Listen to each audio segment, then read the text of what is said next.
Vous imaginez Willem Dafoe en Atlante dans Aquaman, ça tombe bien nous aussi.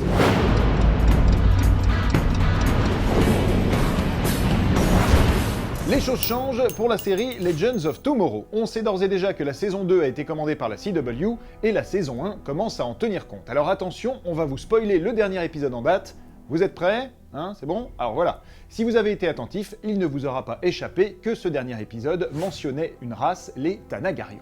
Alors, qui sont les Thanagarians, à ne pas confondre avec les Targaryens de Game of Thrones? Eh bien, les Thanagarians, issus de la planète Thanagar, c'est une race d'extraterrestres de l'univers DC Comics, et c'est même tout simplement les extraterrestres les plus célèbres de l'univers DC Comics. Ils sont forts, ils sont résistants, et ils ont souvent la furieuse envie d'envahir la Terre. Ils sont dirigés par une reine brutale, Yatis, qui dans le comic book se fait destituer par le couple Hawkman-Hawkgirl. Couple qui est justement dans Legends of Tomorrow.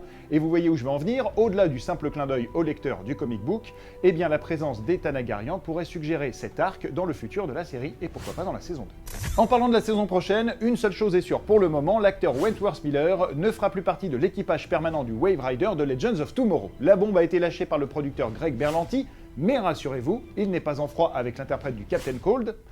Cold, c'est marrant. Non, tout simplement, le nouveau contrat de Wentworth Miller lui permet de travailler sur toutes les séries DC Comics de la CW, c'est-à-dire Legends of Tomorrow bien sûr, mais aussi Flash, Arrow et tout récemment Supergirl. Ce contrat multiple, c'est plutôt une bonne idée, surtout si ça vient à se généraliser chez la plupart des acteurs de l'univers DC Comics CW. C'est bien simple, ça augmenterait le nombre de crossovers et de possibilités de guests. Bon, j'avoue, je m'emballe un peu, mais bon, on est fan ou on ne l'est pas.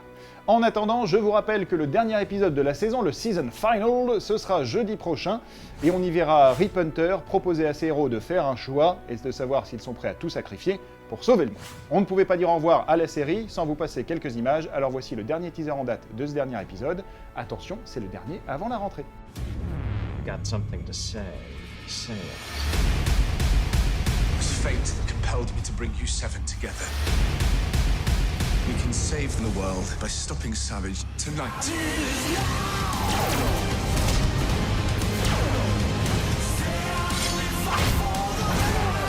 You're too late. Time Master's never late. DC's Legends of Tomorrow. Season finale Thursday at 8/7 Central on the CW. Aussi fofolle que Dolph Lundgren qui voudrait jouer Cable dans Deadpool 2, voici les news en bref. C'est fini pour le spin-off d'Agents of S.H.I.E.L.D. ABC n'a pas été plus loin que le pilote pour Marvel's Most Wanted. La série qui devait montrer les aventures de Bobby Morse et de Lance Hunter loin du S.H.I.E.L.D. ne verra donc pas le jour. Avec l'annulation d'Agent Carter, ça ne laisse qu'une seule série Marvel à la télévision, celle du directeur Coulson. Bon, après Marvel a du lourd qui arrive chez Netflix avec Iron Fist et les Defenders, et d'autres projets sont en préparation, notamment la série sur Cloak and Dagger. Donc pas de panique, les super-héros Marvel sont encore là, donc tout le monde est content, et c'est Marvel. Ça recrute en ce moment chez Black Panther. Après Lupita Nyong'o, c'est Michael B. Jordan qui rejoint Chadwick Boseman au Wakanda. Jordan, qui retrouve au passage son réalisateur de Fruitvale Station et Creed, pourrait y jouer un méchant, ou alors la Torche dans un crossover inattendu entre Black Panther et les 4 Fantastiques. Aucune information n'a filtré sur son rôle, et on vibranium d'en savoir plus. Aujourd'hui dans le courrier des fanzoniens, on répond à Yann de Trek qui nous demande des nouvelles de Pacific Rim numéro 2. Eh bien le film avance depuis février, et le réalisateur Guillermo del Toro a laissé sa place à Steven S. DeKnight, le showrunner de Daredevil. La nouveauté, c'est que le scénariste de Jurassic World, Derek Connolly, rejoint la suite de l'affrontement entre les Kaiju et les Jaegers. Connolly vient de terminer les scripts de Jurassic World 2 et de Kong Skull Island, autant dire que les films de pop culture et les monstres géants, ça le connaît. C'est un bon gars et un bon fan, donc on peut attendre une histoire à la hauteur de la qualité visuelle que devrait avoir le film, surtout si c'est supervisé par le producteur Del Toro. D'ailleurs, il paraît que si The Knight rate le film, Del Toro est prêt à sortir le film. Et tiens Yann de Trek, comme tu es fan de Kaiju, tu dois être fan de Godzilla. Eh bien mauvaise nouvelle pour le monstre géant qui perd son réalisateur. Gareth Edwards a en effet quitté le projet Godzilla 2 pour se consacrer à des projets plus personnels.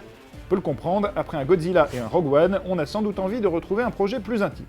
La chasse au réalisateur est donc lancée pour cette suite, attendue sur les écrans en 2019, pour lancer le duel Kong versus Godzilla en 2020. Il a un masque et une crosse de hockey, il aime se balader à la nuit tombée dans les rues de New York, il est amoureux d'une journaliste jaune et il aime bien taper sur la tronche des membres du clan Foot. Vous l'avez reconnu, c'est bien sûr Casey Jones. Ce sera le nouveau personnage de Ninja Turtles 2 qui sort dans un mois, je vous le rappelle, et sous le masque, on retrouve Stephen Amell, alias Oliver Queen, alias Green Arrow. Voici un premier extrait du film montrant ses compétences avec une crosse. Je vous donne rendez-vous mercredi pour une spéciale X-Men Apocalypse avec plein d'interviews mutantes. Enjoy et à mercredi donc. Work out well for you guys.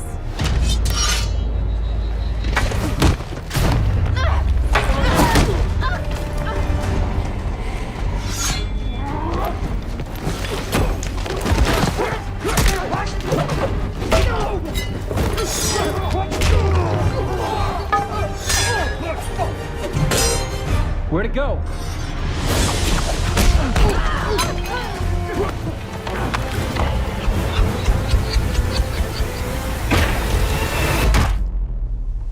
Thank you. What's your name? Casey Jones. What's that? Casey Jones.